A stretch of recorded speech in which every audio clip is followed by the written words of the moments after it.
Olá, queridos, graça e paz do Senhor Jesus. Meu nome é Marcela, sou esposa de João Luiz, primo do Guto, marido da Priscila, e nós fomos convidados para compartilhar com os irmãos uma palavra de esperança, né? No canal Conexões do Reino, da Comunidade Evangélica Rio de Água Viva, que fica na Praça Seca.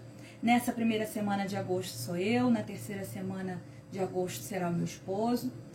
E a palavra que o Senhor colocou no meu coração para estar compartilhando com os irmãos, ela está em Romanos 12, dos versículos 3 a 8, que diz assim: porque pela graça que me foi dada, digo a cada um dentre vós, que não pense de si mesmo além do que convém. Antes, pense com moderação, segundo a medida da fé que Deus repartiu a cada um. Porque assim como num só corpo temos muitos membros, mas nem todos os membros têm a mesma função, assim também nós, conquanto muitos, somos um só corpo em Cristo, e membros uns dos outros, tendo, porém, diferentes dons segundo a graça que nos foi dada. Se profecia, seja segundo a proporção da fé. Se ministério, dediquemo-nos ao ministério. Ou o que ensina, esmere-se no fazê-lo. Ou o que exorta, faça-o com dedicação. O que contribui, com liberalidade. O que preside, com diligência. Quem exerce misericórdia, com alegria. Amém? Queridos, Paulo escreve essa carta aos membros da igreja em Roma, onde predominantemente eles eram gentios. E os cristãos, judeus, que conviviam ali no meio deles, estavam sendo constantemente compelidos a guardarem as leis alimentares, né? E os dias sagrados dos judeus. Ou seja, eles estavam causando uma confusão, isso estava causando uma confusão muito grande ali entre eles, né?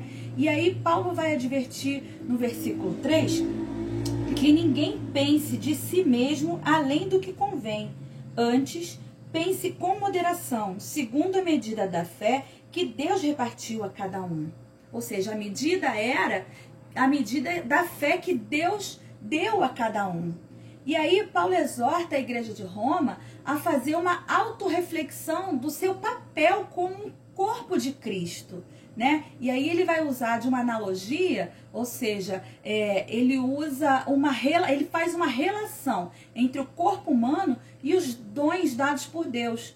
E aí, de maneira alegórica, Paulo vai explicar a importância de cada um, mesmo sendo vários membros diferentes, com funções específicas, cada um, todos eles estão ligados a um só corpo, né? E aí o Senhor, por sua bondade infinita, capacita cada membro desse corpo para a realização de sua boa obra, né? Por isso, nós somos os membros inferiores desse corpo e o Senhor é a cabeça, porque é Ele que comanda esse corpo, né? E aí, o Senhor, Ele usa cada um de maneira com o dom que lhe é dado. A gente entende que o Senhor dá a cada um pelo menos um dom. E aí a gente vê que às vezes há pessoas que recebem mais de um dom. Mas o fato é que todos nós, corpo de Cristo, recebemos um dom de Deus para que o nome do Senhor seja engrandecido através do trabalho, né, da função desse membro, desse corpo, né? E aí, no corpo espiritual, há alguns que são aptos para uma determinada obra e são chamados para ela, e outros para outro tipo de obra, né? Nem todos têm a mesma função, porém todos eles têm a sua importância nesse corpo. E quando falta um membro desse corpo, esse corpo se torna deficitário, né? Estamos todos unidos num só corpo, para que isso fique claro, todos nós estamos unidos em um só corpo, apesar de estarmos espalhados por vários cantos do planeta, todos nós estamos ligados através do sangue de Jesus que foi derramado na cruz. O sangue, a gente trazendo para essa analogia que Paulo usa, o sangue ele vai caminhando e nutrindo cada parte do corpo. Assim é o sangue de Jesus, né? Que vai agindo no meio do seu povo para fortalecer o corpo que é a Igreja de Cristo. né? E esse mesmo sangue nos faz dependentes de Deus e de outros irmãos também. Ou seja, eu abençoo a vida do meu irmão e o meu irmão abençoa a minha vida através do dom que o Senhor deu para ele. Por isso, nenhum de nós podemos dizer que eu não sei fazer nada, eu vou ficar quietinha aqui no meu canto, eu não tenho nada a oferecer. Pelo contrário, como eu falei antes, o Senhor dá a cada filho dele um dom, ao menos um.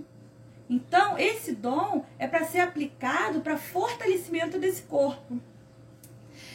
No livro Impostor que Vive em Mim, o autor Brennan Manning, ele faz uma citação de um texto muito interessante que eu queria compartilhar com vocês.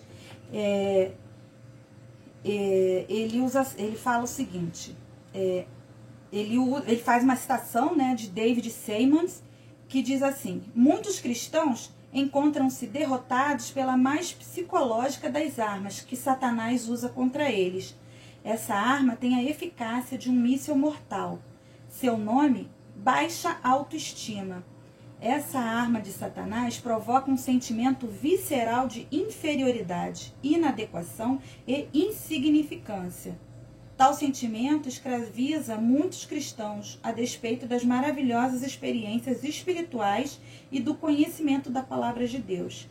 Embora compreendam sua condição de filhos e filhas de Deus, estão amarrados, presos por um terrível sentimento de inferioridade e acorrentados a uma profunda sensação de inutilidade. Querido, nós precisamos tratar de desenvolver o dom que Deus nos deu, fazendo sempre com humildade, diligência e simplicidade, para a alegria do Senhor e a edificação do corpo de Cristo. Amém? Vamos orar? Pai, nós te damos graça, Senhor, pela excelência da Tua palavra, que é viva e eficaz, que nutre o nosso coração e todos os membros do corpo. Muito obrigada, Senhor, porque é dela que tiramos a vida para o bem-estar desse corpo. E eu te dou muitas graças, Senhor, pela vida de cada irmão que está ouvindo, Senhor, essa palavra. Aqueles que estejam, Senhor, por acaso entristecidos, Senhor, que Tu possas renovar a alegria, Senhor. Nesse momento de pandemia, muitos têm ficado em casa, Senhor, tendo dificuldade de compartilhar, de comungar, Senhor, da Tua Santa Comunhão, mas eu te peço que em nome de Jesus, que estejam sendo fortalecidos por Ti, ó Pai, e toca no coração de cada irmão, para que esteja também preocupado com aquele que não tem aparecido, que não tem tido contato, para que todos nós, Senhor, tenhamos em mente que todos nós somos importantes para o Teu reino. Todos nós, Senhor, como eu falei, aquele corpo que tem menos um membro, ele fica deficitário, necessitando de uma ajuda. Então eu te peço que em nome de Jesus, só toque no coração de cada um de nós, sempre, Senhor, para olharmos, Senhor, para o nosso lado e ver as necessidades dos nossos irmãos. Muito obrigada, Senhor, muito obrigada pela bênção que Tu és, Senhor, em nossas vidas. Obrigada pela direção dada a cada dia e que em nome de Jesus, Senhor, sejamos fortalecidos, Senhor, e consigamos também, Senhor, abençoar o Teu corpo, o corpo de Cristo, onde Tu és a cabeça. Muito obrigada por tudo, Senhor, em nome de Jesus. Amém.